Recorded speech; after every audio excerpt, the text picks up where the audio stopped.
Ya, selanjutnya untuk video kali ini yang ketiga ya, ini kita bahas terkait sertifikasi dan perizinan bisnis.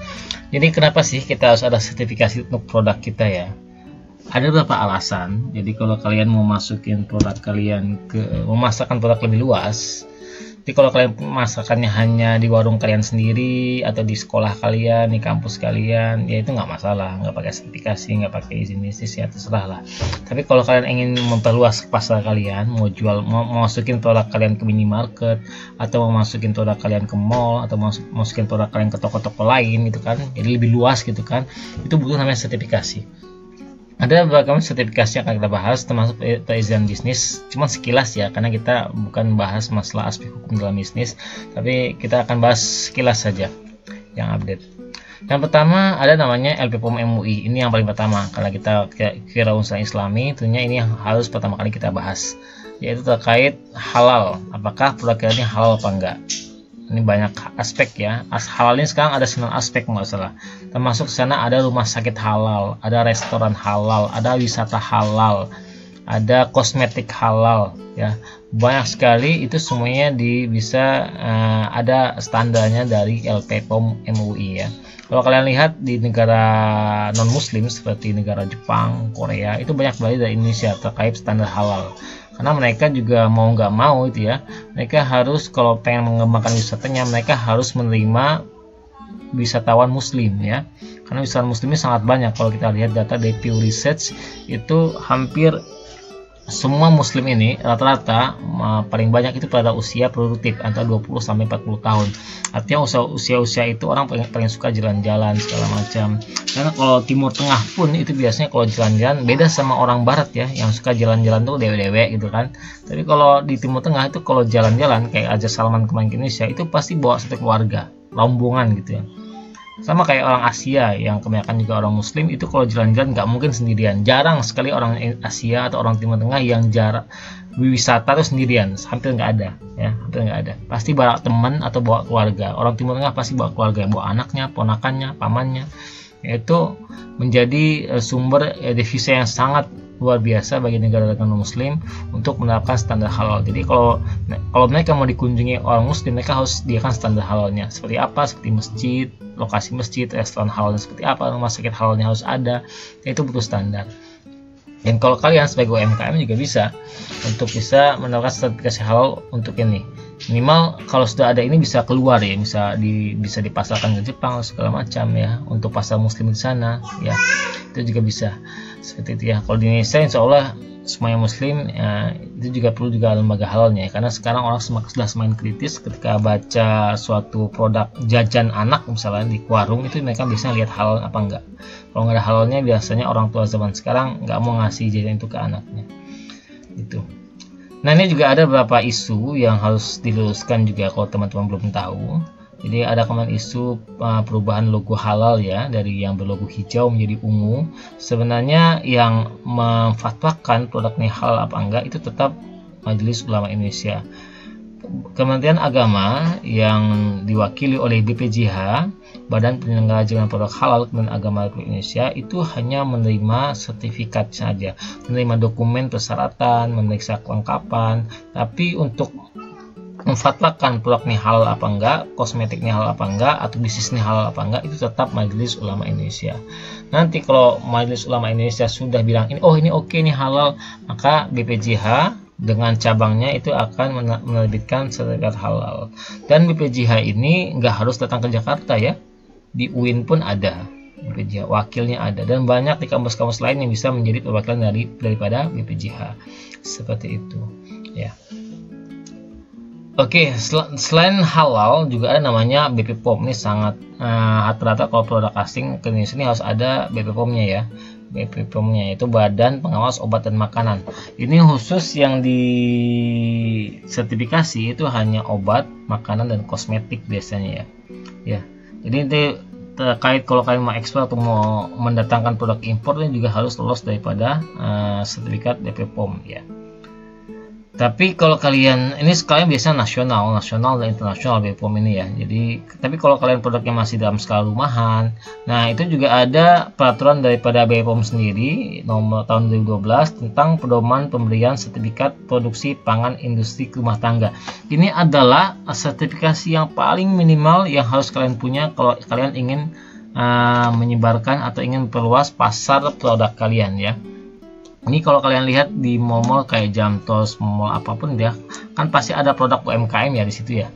Coba cek, itu biasanya ada tulisan PPIRT.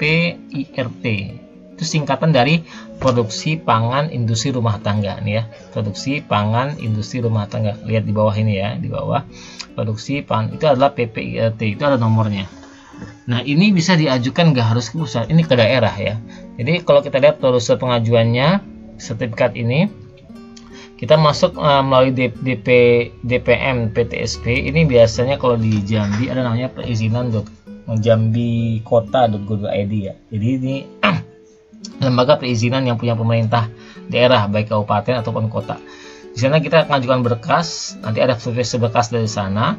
Nanti yang meriksa produk makanan kita itu adalah Kementerian Kesehatan, Dinas Kesehatan Kabupaten atau kota tempat kita tinggal ya. Jadi nggak harus ke pusat. Ini adalah izin, ini yang mensertifikasi adalah Kementerian Kesehatan ya.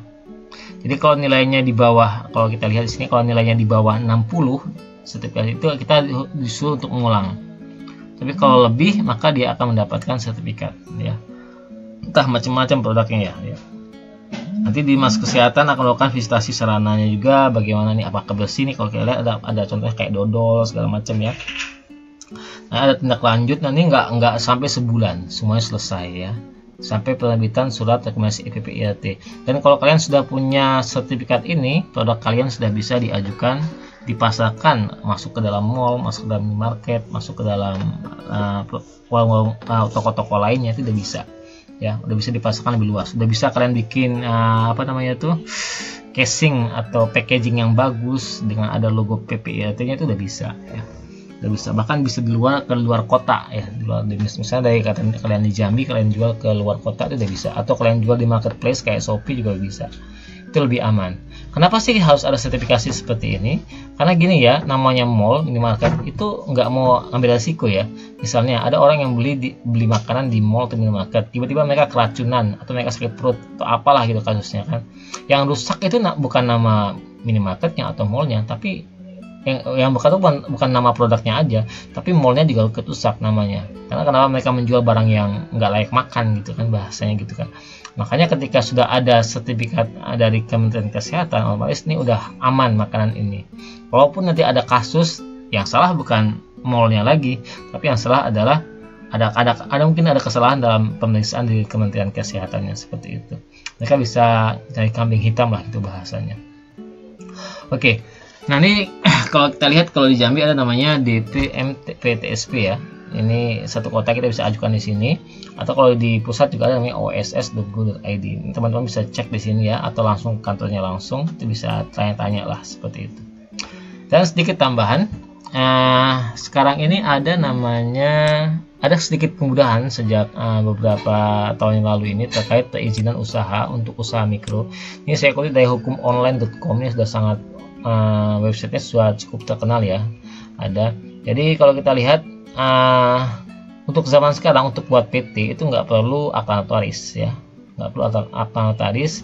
Bahkan usaha mikro dan produktif ini usahanya itu kalau di bawah 1 miliar udah bisa buat PT ya, modalnya di bawah 1 miliar udah bisa buat PT ya. Usaha kecil biasanya dia harus punya modal sebanyak ya lebih dari 1 M lah, seperti itu. Dan yang paling penting ini, yang peraturan terbaru yang harus kalian ketahui, PT ini bisa didirikan oleh satu orang saja. Ini ya, ini peraturan terbaru ya, bisa didirikan oleh satu orang saja. Jadi nggak usah kalian harus cari partner, kalau PT harus cari investornya segala macam.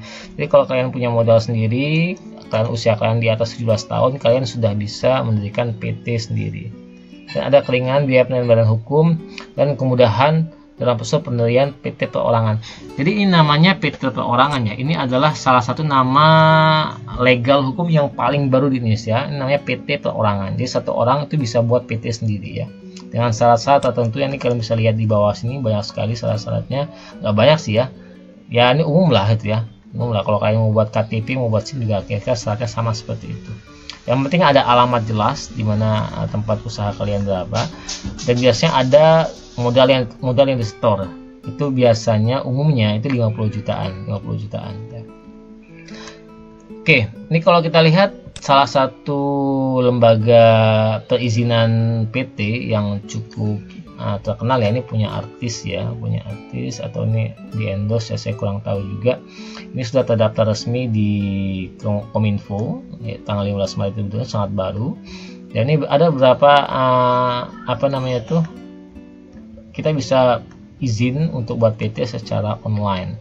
Di antara nih kalau kita lihat PT ya, kenapa harus PT ya? Karena PT itu lebih dipercaya orang ketimbang CV ya.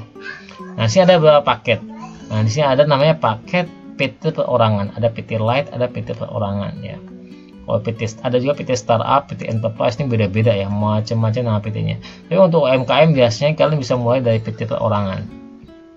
Nah, ini yang baru ya. Setelah 1 juta, ini murah sekali, cuma 1.500.